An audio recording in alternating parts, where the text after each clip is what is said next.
Brigitte Gabriel is someone who knows more about this than just about anyone that I know. They've been doing a project for the last 2 years studying American textbooks. Brigitte is one of the nation's leading terrorism experts.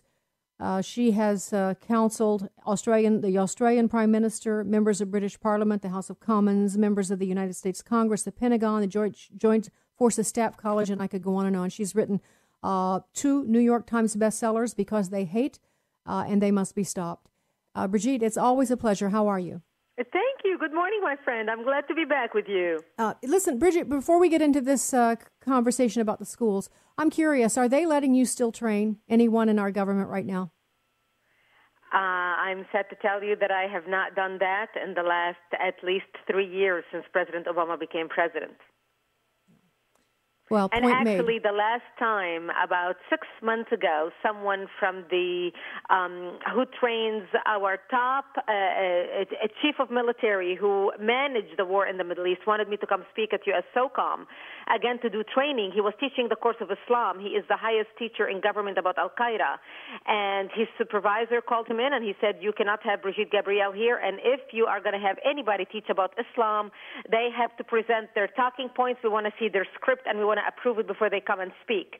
And to make the story short, 4 weeks after that, this person, my friend, got fired from his position from the government because his superiors felt he was not being politically correct enough.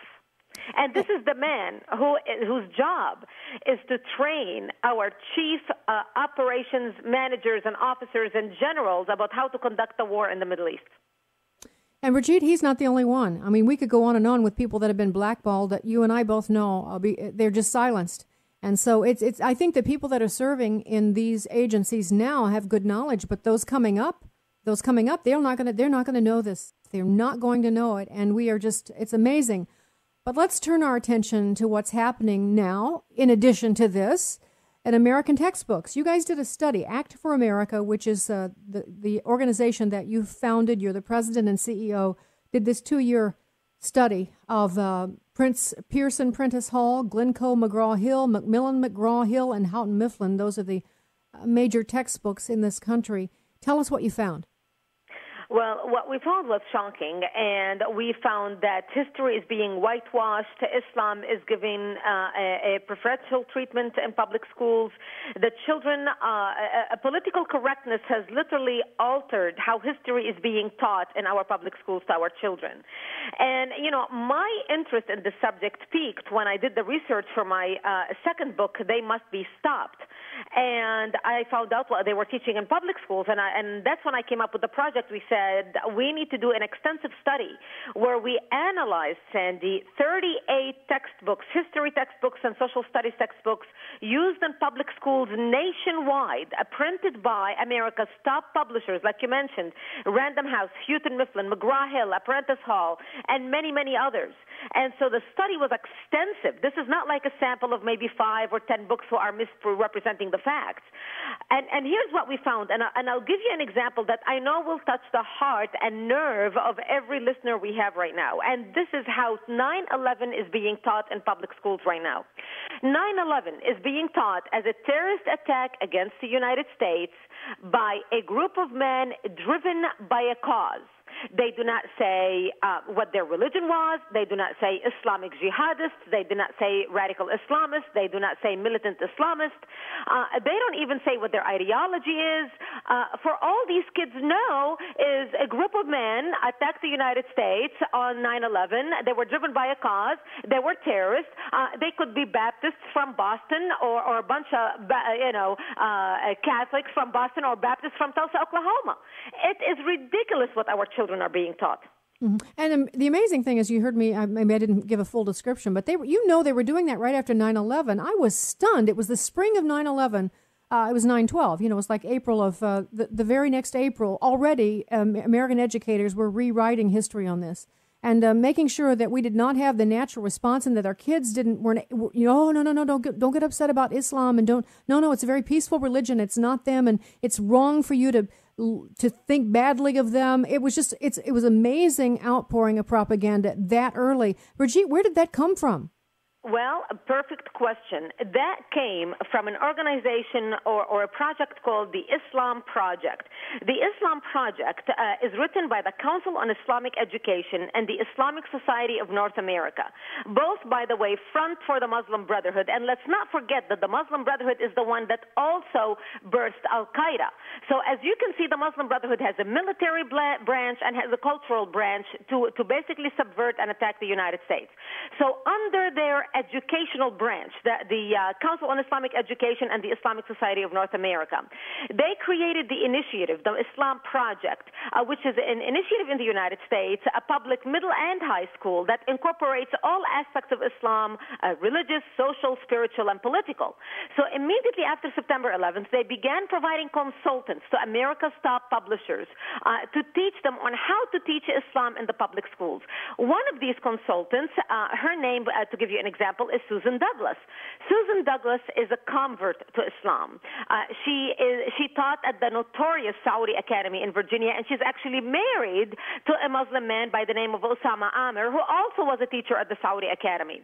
Now, Susan Douglas edits Middle Eastern high school world history textbooks, and she acts as an advisor to state education boards on curriculum standards concerning Islam in world religion studies. Susan Douglas has also trained thousands of school teachers in classroom preparation of Islamic studies in elementary and in high schools and also in universities. Now, here is the case of the fox guarding the hen house. Brigitte, give us an example of what the kids are being taught. Now, you already said that 9/11, the narrative of that is being altered, but what else are they learning about Islam in public school through these textbooks? Well, I'll give you a great example. Now, here's what they're teaching about jihad. Now, jihad, as you well know, Sandy, we hear the word jihad because suicide bombers, before they blow themselves up, they record a video as their last will and testament as to why they died in the path of jihad, in the path of Allah. So this is how we hear the word jihad. Jihad is the name that Islamic terrorist organizations use. Like Islamic Jihad, it's the name of a terrorist organization, or Al-Mujahideen, another terrorist organization. Because jihad is central in Islam. The word jihad is mentioned in the Quran 40 times, 36 times out of 40 as a holy war against the infidels to either kill them or subjugate them. But, of course, this is not what is being taught in public schools. Here's what they're teaching in public schools. This is, by the way, out of a book called Across the Centuries, was published in 2003.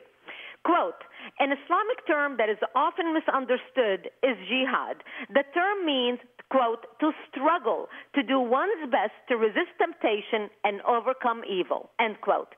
Now, this is what they're teaching our children. Jihad is yoga. Jihad is basically what Muslims do to feel better about themselves, to be a better person, to improve yourself.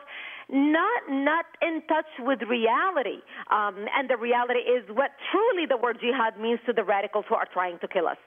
And here's the danger of this, Sandy, is when we feed our children lies and mistruths and we misinform them about facts of history that are unchangeable, that you can back them with facts, we are doing our children and our nation a disservice, because these children are going to grow up to be the policy makers, the policy shapers, the public opinion shapers.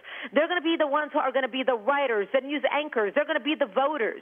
And how can the future generation of America protect America and make the right decisions that will protect and serve America and keep America as a great nation if they are being fed mistruths about historical factual information? Hitler made a very important statement. Hitler said, give me the children, I will change society in 10 years. And that's exactly what he did. And look what we ended up. And we're seeing the same thing happen with our children right now. And by the way, all paid for by our tax dollars in public schools. Yes, absolutely. And not only, and I don't want to digress to this, but I just think different subject, but same. We're sending millions of dollars to the Muslim Brotherhood in Egypt. We just talked about that before you joined us, about now how they're running for president, how they've taken over the deliberative body, how dangerous this all is. If you've just joined me, Brigitte Gabriel is my guest. She's the president and CEO of Act for America. Brigitte, you're new to my new audience. I'm new to this audience too. Can you tell them briefly where that fire in your belly comes from, your experience in Lebanon growing up, briefly, if you could? Well, I was born and raised in Lebanon, which used to be the only majority Christian country in the Middle East.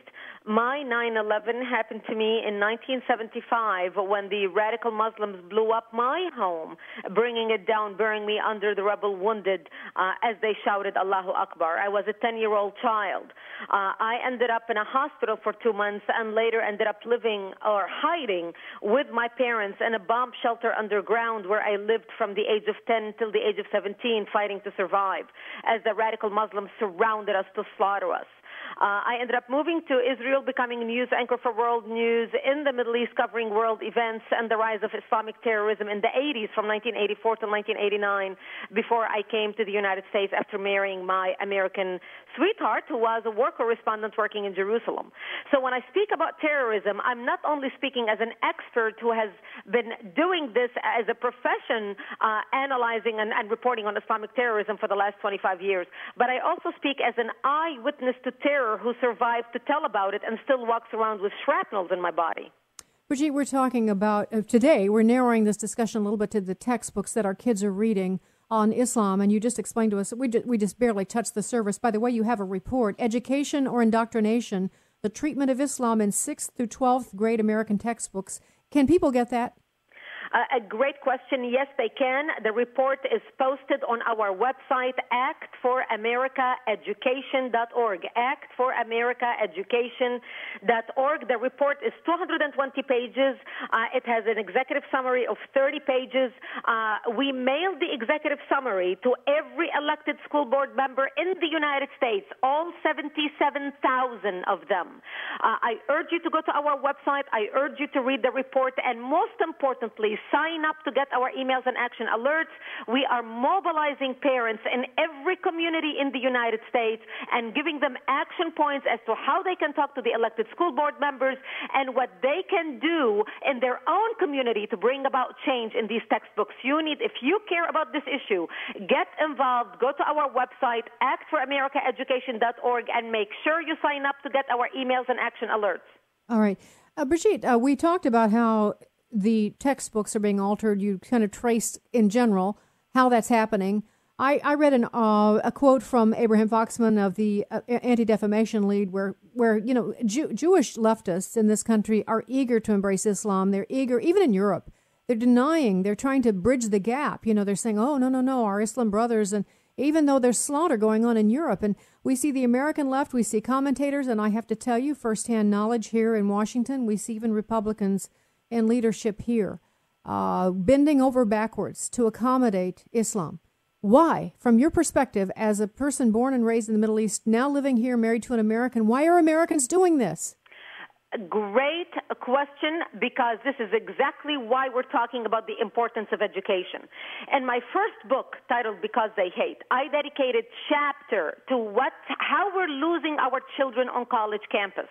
Because for the last 16 to 20 years, because of the oil wealth, the Saudis have been pumping millions into our universities, setting up Middle East Study Department and Political Science Department, and appointing Arab professors who are anti-America and anti-Israel to teach our children that America is bad, Israel is evil, the Islamic world is oppressed because of the imperialism of the United States. So you have these children, Sandy, who have been graduating out of our universities for the last 20 years, who have been fed a steady diet of mistruth, misrepresentation, and hate and resentment against America, who are today the policymakers, the decision makers, the one on Capitol Hill, the graduates of our Ivy League universities. I mean, look, we don't have a commander-in-chief. We have an apologizer-in-chief who never misses an opportunity to apologize on behalf of America, because in his mind, he thinks America is bad, America has done a lot of wrong in the world that we need to apologize for.